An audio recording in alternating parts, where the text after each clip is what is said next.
Good morning mga karoling. Ayan, bago nating unit ngayon. Ayan, kainin ko yung oven para matanggal yung amoy. Malakas pa yung amoy niya eh. May pintura. Ayan, ang ganda ng apoy niya oh.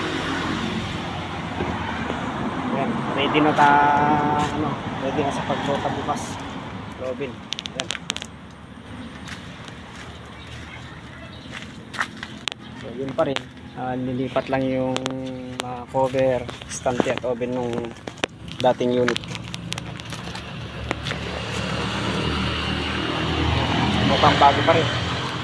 Ayan, orange, pula at blue. So camouflage, tawag sa Ilocano ay labang. Ayan, blue, orange, red, white, may white din. Ayan, camouflage talaga. So ayan, yung update natin sa ating unit. See you soon tomorrow mga suki sa Flora.